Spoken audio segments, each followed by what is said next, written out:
Hi, I'm Pam Mack. As a real estate professional, your days vary, meeting different people in different and often new locations. And that puts you at greater risk than many other professionals. Which means, when it comes to safety, you have a lot more to think about and to look out for. Staying safe as well as successful requires common sense and real strategies to help you minimize risk. So, for the next few minutes, I'll provide some practical tips that, coupled with your own good instincts, will help keep you, your family, and your clients safe every day.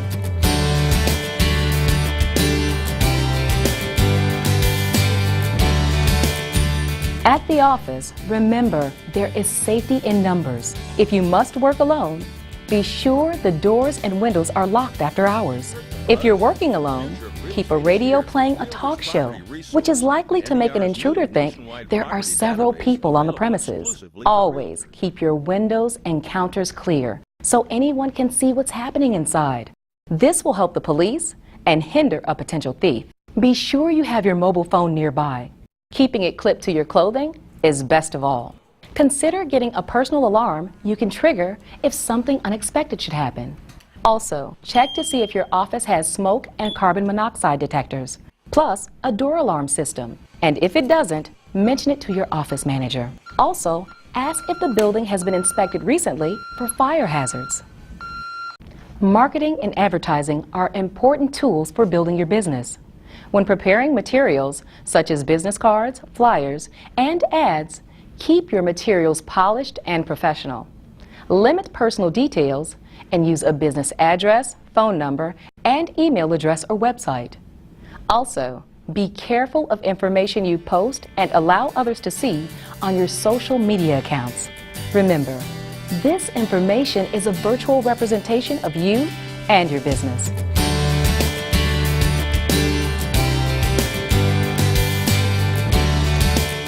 Many agents spend a lot of time showing properties, often to people they don't know very well.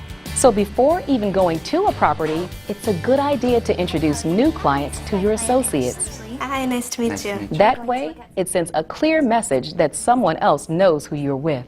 It's also best to ask new clients to take their own car to the property you're showing, just to be sure. To keep it from being awkward, just say you're going on to another appointment and you don't want to delay them. Make sure your car is in good working condition and has plenty of gas. You don't want to find yourself stranded in the middle of traffic. Always lock your car doors, buckle up, and put that cell phone away so you can concentrate on your driving. If you must make a call, find a safe place to pull over, but don't linger in your car talking on the phone or going over paperwork. You'll make an inviting target for a carjacker. It's important to be aware of your surroundings. When you arrive at your location, follow the 10-second rule. Take 2 seconds when you arrive at your destination. Are you parked in a well-lit, visible location? Can you be blocked in the driveway by a prospect's vehicle? Take 2 seconds after you step out of your car. Are there any suspicious people around? Do you know exactly where you're going? Take 2 seconds as you walk towards your destination. Are people coming and going, or is the area unusually quiet? Do you observe any obstacles or hiding places in the parking lot or along the street? Is anyone loitering in the area? Take 2 seconds at the door. Do you have an uneasy feeling as you're walking in? Is someone following you in? Take 2 seconds as you enter your destination. Does anything seem out of place? Is anyone present who shouldn't be there or who isn't expected? Taking in your surroundings lets you spot and avoid danger, so make it a part of your daily routine. Be careful showing unoccupied or vacant properties because you might be surprised by a slippery floor, a pet that doesn't like strangers, or unauthorized residents. Have a flashlight with you for dark staircases and keep your cell phone handy in case you need to dial 911. When showing a home, take some time to preview the property and neighborhood. Not only will you be able to pick up some key details about the property's selling features and the neighborhood, you'll also be able to establish a safety plan. When entering and touring the property, it's best to let the client precede you. Give them directions and be sure you know how to make a quick exit should you be threatened. When preparing for an open house, visit the local police and fire stations. Leave your card and let them know where you'll be and during what hours. That way, 2 emergency teams will know where you are and when. Also, try to bring a friend or family member with you to your open house, so you're not alone. If that's not practical, at least introduce yourself to the neighbors and keep your cell phone nearby and turned on. If at any time you feel uncomfortable, step outside. It's also a good idea to have a distress code phrase set up with someone to let them know if you feel threatened and don't want your prospect to catch on. Call your office and say something like, "I need the red file right away." Be especially careful near the end of your open house because a predator may show up then, thinking you're more likely to be alone. And park where you can't be blocked in.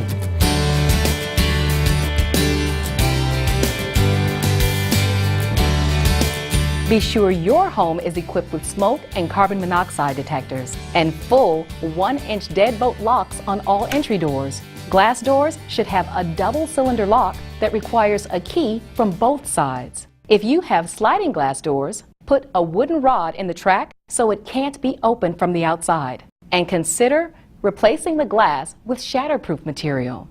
Make sure your porches, entrances, and yards are well lit. Never hide keys in mailboxes, planters, or under the doormat. Consider installing a home alarm system and make sure you have a panic button feature you can access in the room you use as an office. Keep a charged mobile phone with you at all times and program emergency numbers as speed dials on both your home phone and your cell phone.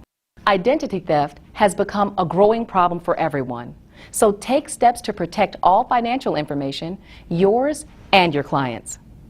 Be sure your computer is password protected and has firewall and antivirus protection. Download software only from reliable sources and use passwords with at least 8 characters, including both letters and numbers. And be sure to back up your important files on an external hard drive. If your state allows, have fraud monitoring placed on your credit report. Any of the major reporting companies can do this, which lets companies know they must contact you before opening any new accounts in your name.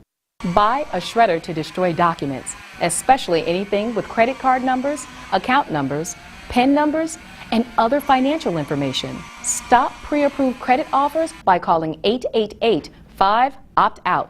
Be on guard against phishers, people who say they're from a bank, store, or government office, and ask you to verify your account number or passwords. Enter personal information only on web pages that have HTTPS in the address bar and a closed padlock symbol at the bottom of the browser window.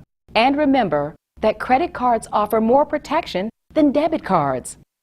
By following these strategies and your instincts, you can protect yourself, your family, and your clients, and ensure that your career will be both safe and successful.